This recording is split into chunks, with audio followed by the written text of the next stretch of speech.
बिस्मिल्लाहिर्रहमानिर्रहीम। अस्सलाम वालेकुम। Welcome to educational cycle. आज की जो हमारी वीडियो है उसमें हम सेंटेंसेस के बारे में पढ़ेंगे।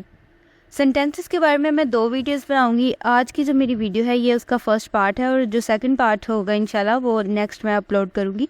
और आज की जो हमारी वीडियो है वो सेंटेंसेस का फर्स्ट पार्ट है, जिसमें हम सेंटेंस की डेफिनेशन, सेंटेंस फ्रेगमेंट क्या होते हैं ये पढ़ेंगे।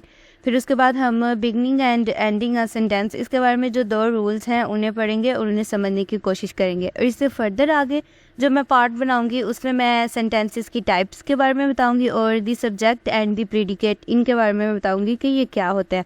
तो आज की वीडियो जो सी होती है वो हम सेंटेंस से स्टार्ट करते हैं कि सबसे पहले हम देखते हैं कि सेंटेंस की डेफिनेशन क्या है। तो सेंटेंस की डेफिनेशन ये है, a sentence is a group of words that expresses a complete thought. Sentence ऐसे ग्रुप ऑफ वर्ड्स को कहते हैं जिससे हमें बिल्कुल किसी की थॉट, वो क्या सोच रहा है, उसकी थिंकिंग बिल्कुल क्लियर हो जाती है। सेंटेंसेस हम मुख्तलिफ अल्फाज को मिला के एक जुमला जो तरतीब देते हैं उसे सेंटेंस कहते हैं। ने जैसे कि अगर हम ये कहें सहर is a high school student, तो ये पूरा एक जुमला है, मतलब इससे हमें बिल्कुल क्लियर हो रहा है कि हाई स्कूल स्टूडेंट कौन है, वो सहर है। ये पूरा सेंटेंस है, अगर इसके आगे पीछे कुछ भी ना लगे फिर भी हमें ये फुल सेंस दे रहा है हमें। मतलब इसके आगे कोई सेंटेंस या पीछे कोई सेंटेंस, मतलब अगर नहीं भी कोई लगा होता है, सिर्फ ये अकेला सेंटेंस ही होता है सहर is a high school student, तो हमें तब भी इसकी पूरी सेंस समझ में आ रही है। अब उसके अलावा अगर हम सेंटेंस फ्रैगमेंट की बात करें तो इसकी डेफिनेशन है, a group of words that does not express a complete thought. अब ऐसे अल्फाज जिससे हमें कंप्लीट थॉट का आइडिया नहीं होता, किसी की कंप्लीट थिंकिंग, मतलब वो क्या कहना चाह रहा है, उसे सेंटेंस फ्रैगमेंट कभी भी जाहिर नहीं करता। जैसे अगर इसकी एग्जांपल देखें, plays baseball in the spring. अब हमें नहीं पता कि कौन स्प्रिंग में बेसबॉल खेलता है, सिर्फ ये एक मतलब हमारे पास कंप्लीट सेंटेंस नहीं है, सिर्फ लिखा हुआ है प्लेज बेसबॉल इन दी स्प्रिंग। अब हमें तो ये जानना है कि कौन स्प्रिंग में बेसबॉल खेलता है। तो ये इस तरह के जो से हमारे पास कोई फ्रैगमेंट्स होते हैं, इस तरह के जो हमारे पास जुमले या एक हमारे पास बात एक ऐसी होती है जो कंप्लीट नहीं होती, उसे हम सेंटेंस फ्रैगमेंट कहते हैं। क्योंकि अगर मैं कहूँ प्लेज बेसबॉल इन दी स्प्रिंग, तो ऑब्वियसली आप पूछेंगे कि कौन मतलब स्प्रिंग में खेलता है। इससे सेंस मेरी बिल्कुल भी क्लियर नहीं हुई, जो मैं बताना चाह रही हूँ वो बिल्कुल भी क्लियर नहीं हुआ। अगर मैं कहूँ अहमद प्लेज बेसबॉल इन दी स्प्रिंग, तो फिर ये सेंस एक क्लियर होती है, और अदरवाइज ये सेंस क्लियर नहीं होती। तो फिर जहाँ हमें बात बिल्कुल समझ नहीं आ रही होती, जहाँ सेंस क्लियर नहीं होती, उसे हम सेंटेंस फ्रैगमेंट कहते हैं। और जो सेंटेंस फ्रैगमेंट्स होते हैं उसे हम यूज़ करते हैं इनफॉर्मल राइटिंग, मतलब एक ऐसी राइटिंग जिसमें हम रूल्स रेगुलेशंस को फॉलो नहीं करते। और ये अगर हम बात करें तो जब हम अपने फ्रेंड से बात करते हैं, हमारे जो फ्रेंड्स होते हैं उनसे हम इनफॉर्मल राइटिंग, कोई भी क्विकली हमने उन्हें कोई भी नोट सेंड कर दिया, तो मतलब जो हम फ्रेंड को भेजते हैं उसमें हम ये सेंटेंस फ्रैगमेंट्स को यूज़ करते हैं। लेकिन जो हमारी असाइनमेंट, लेटर्स और फॉर्मल सिचुएशंस होती हैं वहाँ हम हमेशा एक कंप्लीट सेंटेंसेस को यूज़ करते हैं। हम चाहे अपना कोई कॉलेज वर्क, यूनिवर्सिटी वर्क कुछ भी कर रहे हैं तो हम उसमें कंप्लीट सेंटेंसेस को यूज़ करते हैं। उसमें हम कभी भी जो सेंटेंस फ्रैगमेंट्स होते हैं उन्हें यूज़ नहीं कर सकते, और ना ही हम करते हैं, क्योंकि हमें अपनी फुल सेंस क्लियर करनी होती है। और अगर हम ना करें तो फिर जाहिर है कि हमें हमारी जो असाइनमेंट्स वगैरह होती हैं उनमें नंबर नहीं मिलेंगे।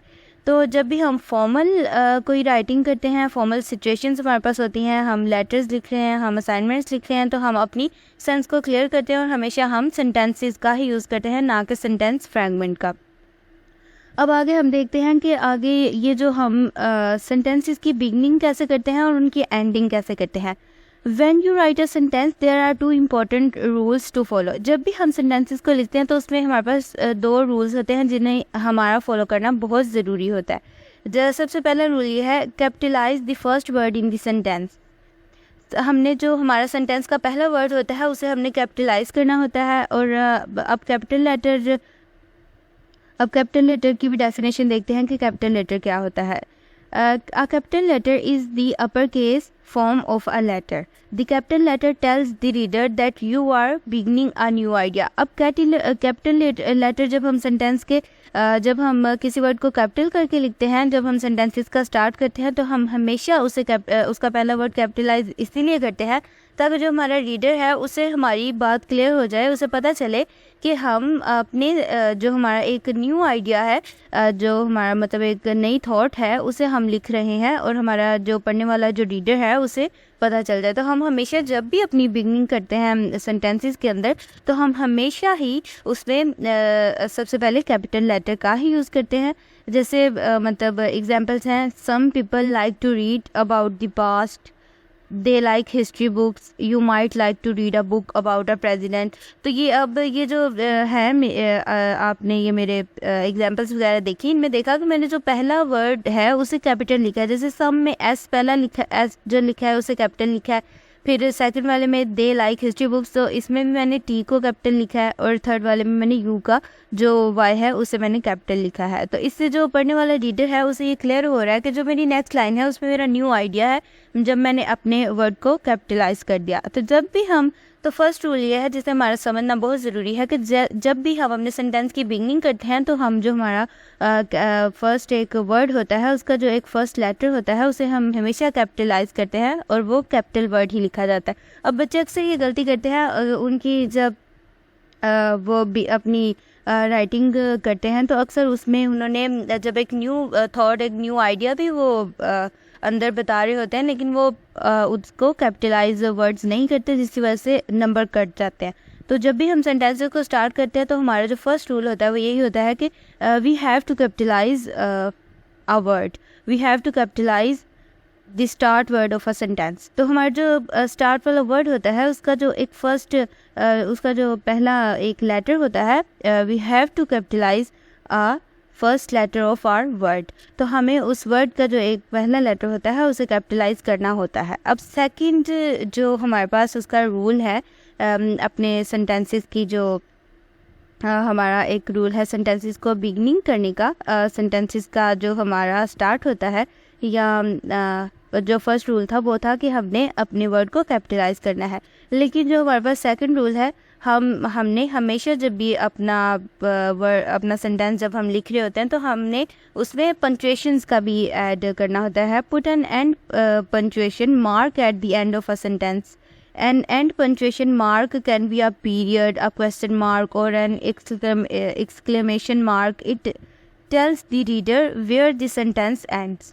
जब हमने अपना सेंटेंस एंड करना होता है तो हम उधर कोई ना कोई पंक्चुएशन का मार्क ज़रूर करते हैं, और हमें पता है कि ये एंड पंक्चुएशन का होता है कि हम उधर मतलब पीरियड, यानी हम उधर कोई डॉट लगा सकते हैं, हम अपना मतलब एक फुल स्टॉप जो सा होता है हम उसे उसे लगा सकते हैं, या लास्ट पे हम क्वेश्चन मार्क लगा सकते हैं ना। हमारा जब सेंटेंस एंड होता है, मतलब क्वेश्चन जब हम पूछते हैं तो वैसे हम उसके लास्ट पे क्वेश्चन मार्क लगाते हैं, या एक्सक्लेमेशन मार्क, मतलब जहाँ हम अपनी हैरत का इजहार कर रहे होते हैं ना, कि मतलब ये एक्सक्लेमेशन होती है कि जहाँ हम कहते हैं, जैसे मैं कहूँ कि wow she is so beautiful, तो मतलब मैं इसके लास्ट पे अपना जो सा मेरा एक पंक्चुएशन लगेगी वो ये एक्सक्लेमेटरी मार्क ही लगेगा।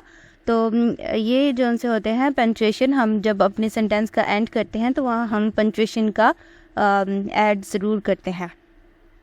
जैसे अगर एग्जांपल हो जाए, George Washington was the first president of the United states. अब इसके लास्ट पे अगर मैं पंक्चुएशन का एडिशन नहीं करूँगी, जो मैंने एक मतलब पीरियड मैंने यहाँ लगाया, मैंने एक जो है उधर एक मतलब डॉट का जो एक मैंने सिंबल लगाया, जो मैंने पंक्चुएशन को ऐड किया, अगर मैं ये नहीं करूँगी तो तब भी मेरे सेंटेंस का एंड ठीक से नहीं होगा। और या उसके अलावा अगर मैं कहूँ do you know who the second president was, तो मैंने यहाँ एक क्वेश्चन पूछ लिया, तो अब मेरा ये ज़रूर ये तब वैलिड होगा जो मैंने ये राइटिंग की, जब मैं इसके लास्ट पे क्वेश्चन मार्क का एडिशन करूँगी। अदरवाइज ये जो हमारी ये जो लाइन है ये वैलिड नहीं होगी, क्योंकि इसमें मैं क्वेश्चन कर रही हूँ तो मुझे अपने सेंटेंस के एंड करने के लिए क्वेश्चन मार्क ज़रूर लगाना पड़ेगा।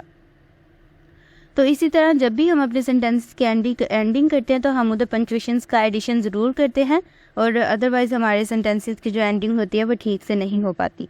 तो ये जो हमारा सेंटेंसेस के बारे में जो फर्स्ट पार्ट है, इसके अंदर सिर्फ यही हमने आज पढ़ना था, यही करना था। अगर मैं इसे रिकैप कर दूं तो सबसे पहले हमने सेंटेंसेस की डेफिनेशन देखी कि वो क्या होता है। वो ग्रुप ऑफ वर्ड्स होते हैं जो किसी कंप्लीट थॉट को जाहिर करते हैं। फिर हमने सेंटेंसेस फ्रैगमेंट को पढ़ा, मतलब जिस बात से वे समझ नहीं आ रही वो सेंटेंस फ्रैगमेंट होता है।